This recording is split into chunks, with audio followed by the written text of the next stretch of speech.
Ma'am तो अभी एक इंसान को भी पता चलता है कि वो डायबिटिक हो गए, नहीं तो उनको उनके लक्षण से उनको ऐसा लगता है कि डायबिटिक है, तो उनका मानसिक संतुलन भी थोड़ा डिप्रेशन में आ जाते हैं कि हाँ अभी हमारा मनपसंद हम खाना नहीं खा पाएंगे, केक चॉकलेट्स वगैरह खाते हैं वो अभी कम्प्लीटली बंद हो जाएगा। तो उसके बारे में आपका क्या राय है?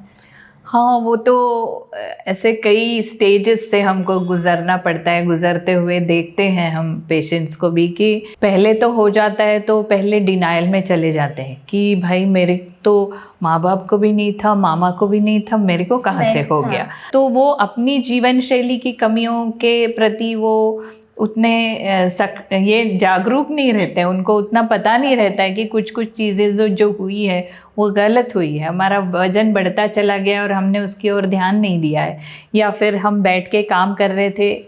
आजकल कहते हैं कि sitting is the new smoking, यानी अपने को पता है कि जैसे स्मोकिंग में प्रॉब्लम्स होती है, स्मोकिंग के वजह से बहुत हार्ट डिजीज़ या सभी जीवन शैली रोगों में एक मेन रिस्क फैक्टर है स्मोकिंग।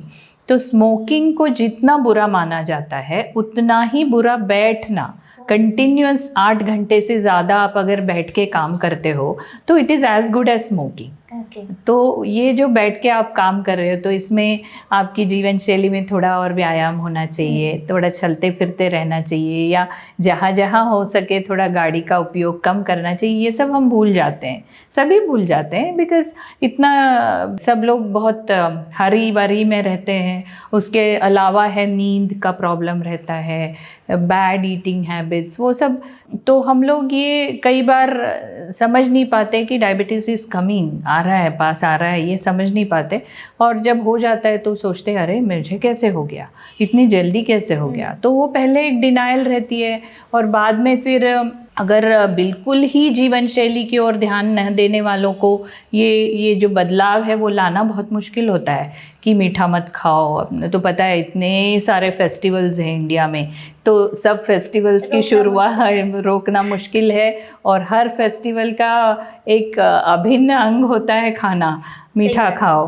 तो वो सब बहुत बुरा लगता है लोगों को कि ये सब छूट जाएगा। लेकिन हमको कई बार ऐसा काउंसलिंग करना पड़ता है कि जो आप पहले खा रहे थे वो मधुमेह के रोगी को ही नहीं, एक नॉर्मल इंडिविजुअल के लिए भी वो ठीक नहीं था। तो अभी आप चेंजेस करो, आप एक छोटी छुट्टी या डाइट हॉलीडे दे सकते हो बीच बीच में। ऐसा तो नहीं कि एब्सोल्युटली आपको दूसरे खाने पे जाना पड़ेगा, लेकिन आपको पहले समझना पड़ेगा कि what is a healthy diet.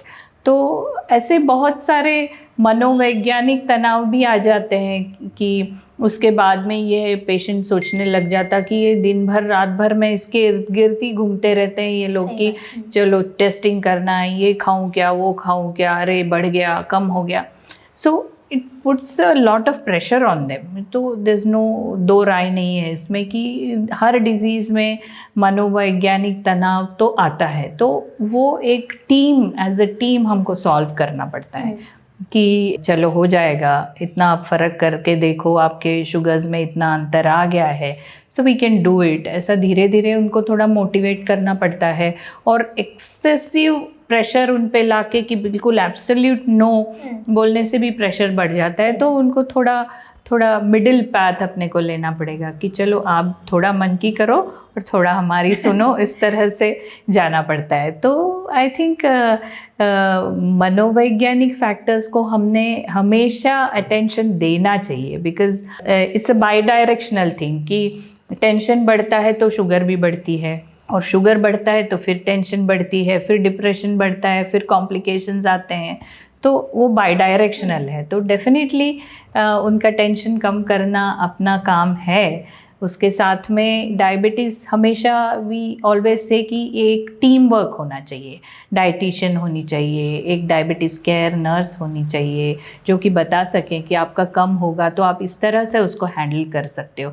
ये जो शुगर का कम होना है वो भी बहुत दबाव में लाता है लोगों को कि ऐसा कम हो जाएगा, और टाइम में रात में कम हो जाएगा, मैं क्या करूँगा, मैं हॉस्पिटल पहुँच पाऊँगा या नहीं।